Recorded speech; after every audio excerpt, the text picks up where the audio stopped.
চলো আজকে তোমাদের সাথে আমি আমার মনের কিছু কথা শেয়ার করি। আজকের মিনি ভ্লগে আমি তোমাদেরকে এটাই বলবো বন্ধুরা, যে সেলফ লাভ বা self care is very important. তোমরা যতই অন্যদের প্রতি ভালোবাসা দাও, অন্যদের জন্য করো, তোমাদের নিজের জন্য একটু ভাবা উচিত, সময় বার করা উচিত। আমি নিজের কথা বলছি, আমি কর্পোরেটে আছি, লাস্ট 7 বছর ধরে আমি জব করছি।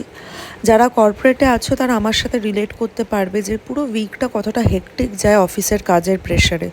তো যখন 2 দিন ছুটির দিন উইকেন্ডে পাই, তখন মনে হয় একটু নিজের জন্য সময় বার করি, একটু নিজের সেলফ কেয়ার করি, নিজেকে একটু সেলফ লাভ দিই। তো আমার মনে হয় এটা সবার পক্ষেই খুবই necessary, irrespective of age. And self care বা self love is not selfishness.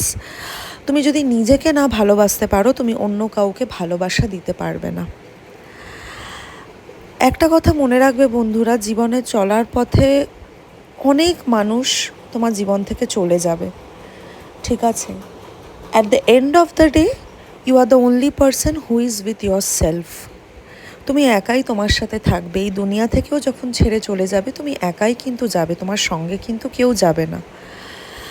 তো তাই নিজেকে ভালোবাসাটা খুব দরকার। আমি বলবো সেই সব কিছু করো যা তুমি করতে ভালোবাসো। নিজের হবিজ বলো, প্যাশন বলো, সেগুলোকে পারসিউ করো। যেটা করতে ভালো লাগে সেটা করো। বিকজ এই যে সময়টা চলে যাচ্ছে না, এটা আর ফেরত আসবে না। পরে এটা নিয়ে যাতে কোনো রিগ্রেটস না থাকে যে আরে এই এজটা পেরিয়ে গেল বা এই সময়টা পেরিয়ে গেল, কেন আমি এটা করলাম না। So I feel self love or self care বা self pampering is very important for everyone. আজকের ভিডিওটা আশা করি তোমাদের ভালো লাগলো। Bye by.